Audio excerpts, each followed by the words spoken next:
में चुनावी सरगर्मियां तेज हो चली हैं और बिहार में बीजेपी ने पहली लिस्ट जारी की। लेकिन इसी बीच एक बड़ी खबर सामने आ रही है, इलेक्शन ब्रेकिंग आपको बता रहे हैं। जेडीयू के खाते में भी सीटें अब बढ़ सकती है। बिहार में टिकट बंटवारे के बाद और एनडीए के ऐलान के बाद एनडीए में नाराजगी देखने को मिल रही है। एनडीए में नीतीश कुमार से लेकर के जीतन राम मांझी, उपेंद्र कुशवाहा नाराज बताए जा रहे हैं और नए फॉर्मूले पर सहमति बनाने की कोशिश की जा रही है। एक ज्वाइंट प्रेस कॉन्फ्रेंस आज की जा सकती है एनडीए की तरफ से और इस ज्वाइंट प्रेस कॉन्फ्रेंस में जानकारी दी जा सकती है टिकट बंटवारे को लेकर के नए सिरे से क्या एनडीए में अब चीजें बदली हैं। ये बड़ी खबर इस समय आपको बता रहे हैं, जहां पर बिहार में एक तरह से देखा जाए तो एनडीए में अब भी माथापच्ची जारी है। जीतन राम मांझी, उपेंद्र कुशवाहा नाराज हैं। सूत्रों के मुताबिक जो जानकारियां मिल पा रही हैं उसके मुताबिक इन दोनों के खाते में एक एक सीटें बढ़ सकती हैं, जबकि जेडीयू के खाते में भी सीट बढ़ सकती है। यानी कि सीट ना बढ़े लेकिन बीजेपी की सीटें कम जरूर की जा सकती हैं। यानी कि कुल मिलाकर जेडीयू के बड़े भाई को तौर पर जेडीयू को प्रोजेक्ट करने की कोशिश फिर से की जा सकती है। तो नाराजगी और मतभेद की खबरें एनडीए गठबंधन से लगातार सामने आ रही हैं। जब से बीजेपी की तरफ से, एनडीए की तरफ से सीटों का ऐलान किया गया, कौन कितनी सीटों पर लड़ेगा और बिहार की 243 विधानसभा सीटों के गणित में आपको हम बताएं, बीजेपी 101 सीटों पर चुनाव लड़ेगी, एनडीए भी 101 सीटों पर चुनाव लड़ेगी। यह तय हुआ था, ये जारी किया गया था, ऐलान भी किया गया था। चिराग पासवान, जिनकी सबसे ज्यादा बंपर लॉटरी लगी, 29 सीटें उनके खाते में गई, जबकि जीतन राम मांझी की पार्टी और उपेंद्र कुशवाहा की पार्टी को 6 सीटें दी गई थी। तो ये पूरा सीट शेयरिंग का फॉर्मूला था एनडीए की तरफ से। लेकिन जब से ये सीट शेयरिंग का फॉर्मूला जारी होता है तब से ही एनडीए में लगातार नाराजगी देखी जा रही है। खासतौर पर उपेंद्र कुशवाहा की और जीतन राम मांझी की नाराजगी देखी जा रही है कि ये नाराज है, इनको कम सीटें मिली हैं। 6 सीट से ज्यादा डिमांड कर रहे थे लेकिन 6 सीटें इनको मिली थी।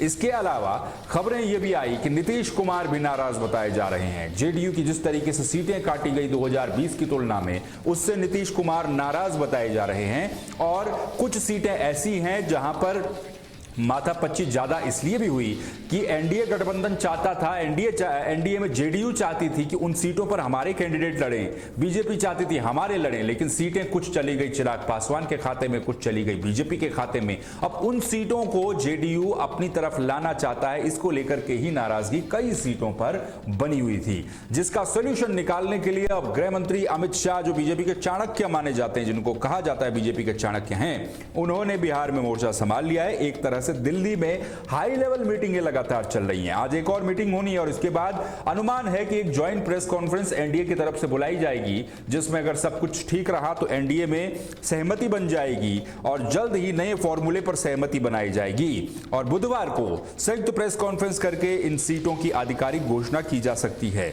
लोक जनशक्ति के पार्टी के खाते में इनके कोटे की जो सीट है, इस पर जेडीयू के उम्मीदवार जो हैं वो अपने तेवर दिखाते हुए नजर आ रहे हैं। गतिरोध वाली सीटों पर प्रत्याशी नहीं उतारने पर यह सहमति टूटी है, जो सहमति एक पल के लिए बन गई थी। कुछ सीटें हैं, जैसा मैंने आपको बताया, जहां पर गतिरोध है।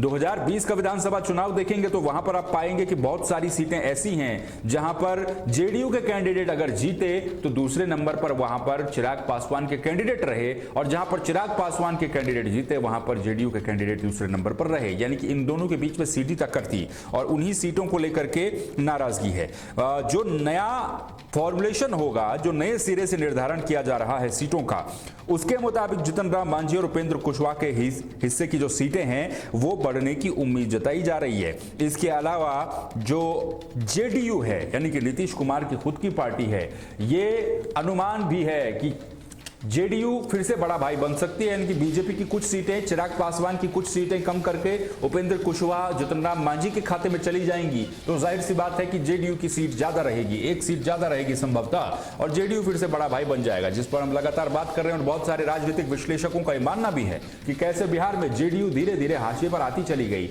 और कभी बड़ा भाई जो जेडीयू हुआ करती थी आज वो बराबरी पर आ गई है। कल के दिन छोटा भाई भी बन जाएगी और परसों के दिन एकदम पिक्चर से गायब भी हो जाएगी। तो नीतीश कुमार और उनकी जेडीयू क्या पिक्चर से गायब हो रही थी, इसीलिए अब नाराजगी बढ़ गई है और इस नाराजगी ने केंद्र सरकार का जो गठबंधन है उसमें क्या टेंशन बढ़ा दी है। तो ये तमाम तरह की बातें हैं जो इस समय बिहार में चल रही हैं और बिहार चुनाव को लेकर के फिलहाल सबसे बड़ी खबर यही है कि एनडीए में नाराजगी है। उपेंद्र कुशवाहा भी नाराज है, जीतन राम मांझी भी नाराज है। सीटों को लेकर के गतिरोध बहुत सारी सीटों पर चल रहा है।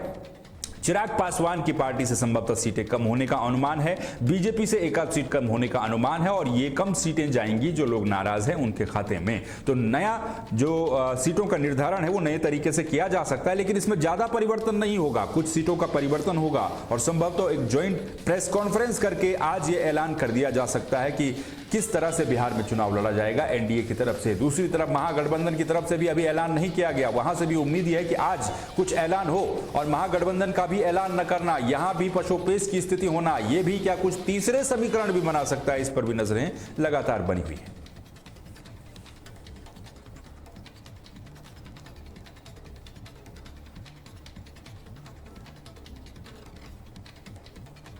बिहार चुनाव को लेकर के एक और बड़ी खबर आपको बता दें, तेजस्वी यादव आज अपना पर्चा भरने वाले हैं, यानी कि आज नॉमिनेशन तेजस्वी यादव करेंगे।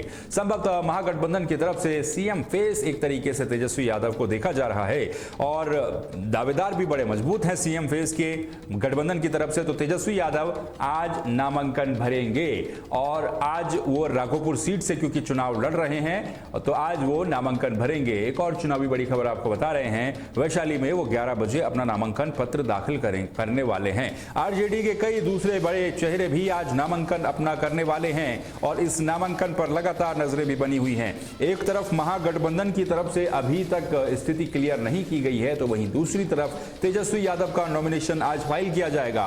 राघोपुर सीट से तेजस्वी यादव चुनाव लड़ रहे हैं। कई नेता ऐसे थे जो कह गए थे कि तेजस्वी यादव यहां पर ठीक वैसे ही हारेंगे जैसे राहुल गांधी अमेठी में हारे थे, लेकिन आज नॉमिनेशन के दिन तेजस्वी यादव किस तरीके से अपना शक्ति प्रदर्शन करते हैं और कैसे, क्योंकि अभी तेजस्वी यादव के कंधों पर वो जिम्मेदारी भी है कि महागठबंधन में कितनी सीट पर कौन लड़ेगा, कांग्रेस कितनी सीटों पर लड़ रही है, तेजस्वी कितनी सीटों पर लड़ रही है, वीआईपी कितनी सीटों पर लड़ रही है, तमाम जो पार्टियां हैं ये कितनी सीटों पर चुनाव लड़ेंगी, इसको लेकर के भी निर्धारण होना है। 135 के आसपास या उससे ज्यादा सीटों पर अनुमान है कि बिहार में तेजस्वी यादव की पार्टी चुनाव लड़ेगी और कांग्रेस 55 के आसपास सीटों पर चुनाव लड़ेगी। लेकिन वहां भी गतिरोध देखने को मिला, जिस तरीके का गतिरोध एनडीए में दिखा उसी तरीके का गतिरोध यहां भी देखने को मिल रहा है और अनुमान जताया जा रहा है कि कांग्रेस पार्टी जो है जो 55 सीटों पर जिनकी लड़ने की बात है वो 60 से ज्यादा सीटें डिमांड कर रहे थे। अब उतनी सीटें क्या मिल पाती है, नहीं मिल पाती है, कांग्रेस उतनी सीटें लेकर के उसमें से मैक्सिमम अपना स्ट्राइक रेट दिखा पाती है, नहीं दिखा पाती है, ये तमाम तरह की बातें। लेकिन उससे पहले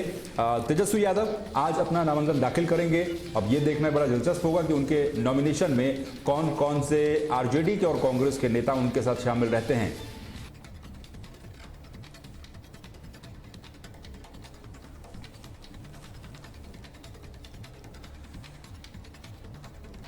खबर जैसलमेर से है, जहां पर एक सवारियों से भरी बस में आग लग गई अचानक से और इसमें झुलस करके कई यात्री हताहत हुए हैं। ये खबर सामने आ रही है। ये पूरी खबर जैसलमेर से है, जहां पर सवारियों भरी एक बस में आग लगी है और आग में झुलस करके 20 लोगों की मौत की खबर सामने आ रही है। 16 घायलों का अस्पताल में इलाज इस समय जारी है। हादसे के वक्त बस में 50 लोग सवार थे। इस हादसे पर प्रधानमंत्री मोदी ने भी दुख जताया है। तो ये बड़ी खबर इस समय आपको बता रहे हैं, जहां ये तस्वीरें भी आप देख सकते हैं। 16 घायलों का अस्पताल में इलाज इस समय चल रहा है और जब यह हादसा हुआ तो उस समय 50 लोग इस बस में सवार बताए जा रहे थे। बड़ी मुश्किल से आग पर काबू पाया गया, जो आप तस्वीरों में भी इस समय देख सकते हैं।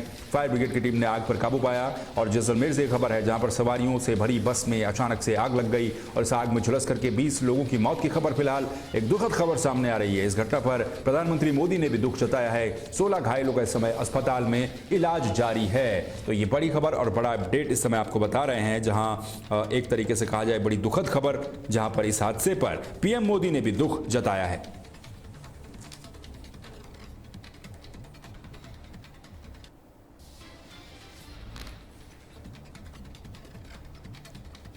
ब्रेकिंग न्यूज में फिलहाल के लिए बस इतना ही। बाकी खबरों के लिए और अपडेट्स के लिए आप लगातार बने रहिए तहलका डिजिटल के साथ। नमस्कार।